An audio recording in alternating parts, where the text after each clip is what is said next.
आज मैं 10वीं वर्ग के लिए संस्कृत व्याकरण में विसर्ग संधि के साथ उपस्थित हूँ। इससे पहले हमने स्वर संधि और व्यंजन संधि को समाप्त किया।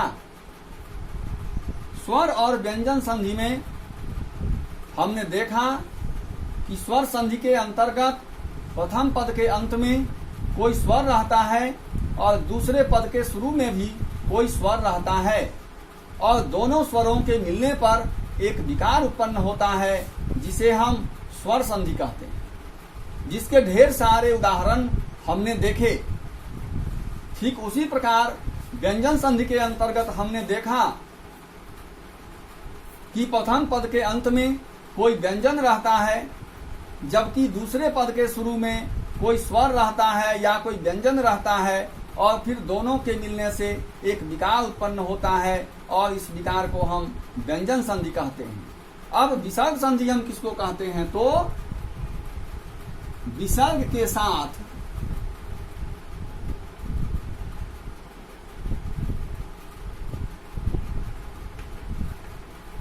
स्वर या व्यंजन के मेल से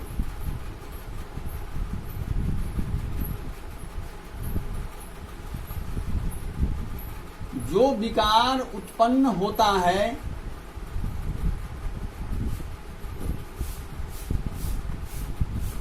उसे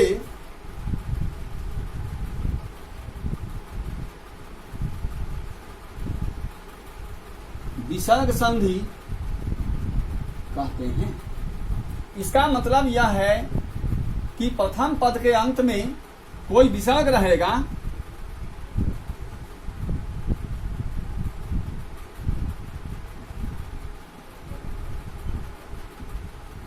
प्रथम पद के अंत में विसर्ग रहता है जबकि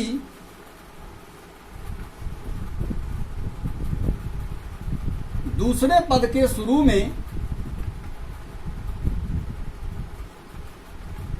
स्वर या व्यंजन रहता है एवं दोनों के मेल से एक विकार उत्पन्न होता है। उदाहरण लेते हैं हम, जैसे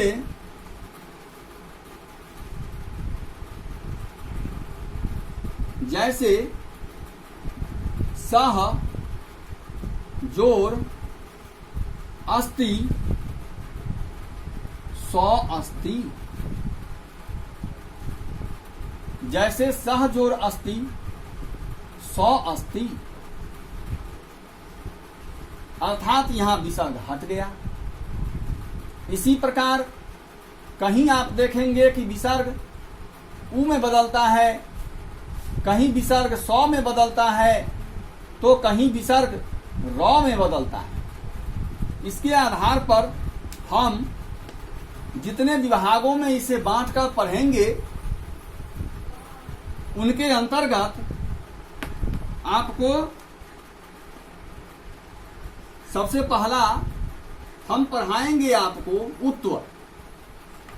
उत्व के अंतर्गत विसर्ग का उ में परिवर्तन, उत्व के अंतर्गत विसर्ग जो है वह उ में बदल जाएगा। उसके बाद आएगा रत्व। रत्व के अंतर्गत विसर्ग का रौ में परिवर्तन होगा।